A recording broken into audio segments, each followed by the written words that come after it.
Hello friends, இன்றைக்கி mutton சுக்கா எப்படி செய்யுதுன்னு பார்க்கலாங்க. கொஞ்சம் எண்ணெய் விட்டு எண்ணெய் நல்லா காஞ்ச பின்னாடி ஒரு 2 ஸ்பூன் இஞ்சி பூண்டு பேஸ்ட்டு போட்டு எண்ணெயில் நல்லா வணக்கிடலாங்க.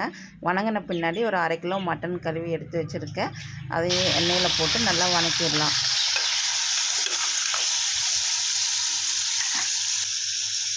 ஒரு 1/2 ஸ்பூன் மஞ்சள் தூள், 2 ஸ்பூன் காஷ்மீரி சில்லி பவுடர் போட்டுக்கலாங்க. இது காரம் இருக்காது, சும்மா கலருக்காக.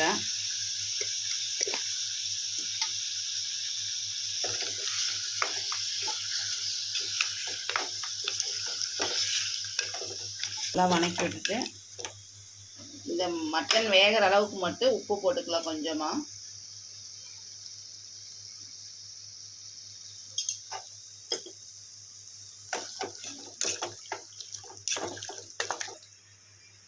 மட்டன் வேகிற அளவுக்கு மட்டும் தண்ணி ஊற்றிக்கலாங்க.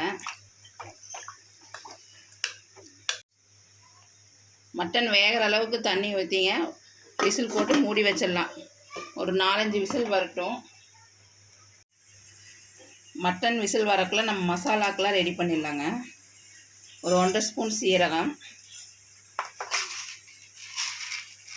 ஒரு 1 ஸ்பூன் மிளகு, காரத்துக்கு தகுந்த மாதிரி போட்டுக்கலாம்.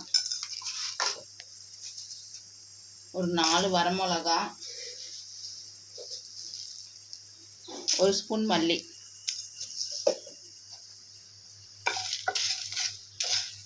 இது நல்லா வறுத்து எடுத்துட்டு அரைச்சிடலாங்க. நைஸாக அரைக்கணும்.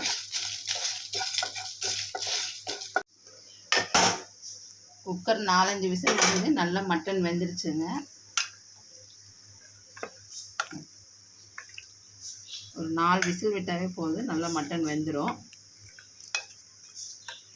இதுக்கப்புறம் நம்ம இதை தாளிச்சிடலாம்.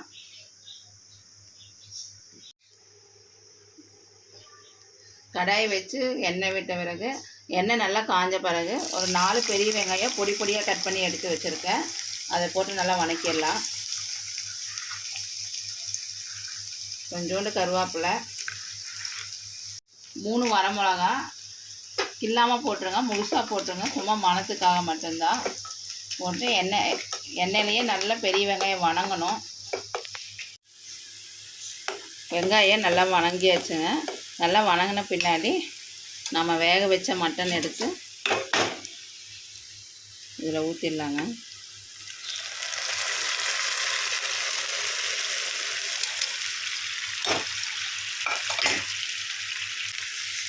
ஊற்றி நல்லா கலர்ன பின்னாடி நம்ம அரைச்சி வச்ச மசாலா பொடியும் இதில் சேர்த்திடலாங்க. நம்ம அரைச்சி வச்ச மசாலா பொடியும் இதில் சேர்த்திடலாம். சேர்த்து நல்லா கலரி விட்டுட்டு ஒரு 5 நிமிஷம் மூடி போட்டு மூடி வச்சிடலாங்க. நல்லா வேகட்டும்.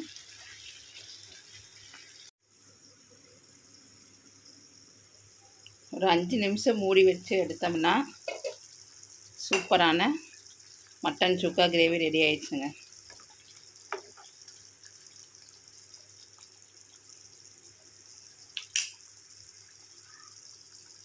கடைசியாக நம்ம கொத்தமல்லி தூவிட்டு இறக்கிடலாம்.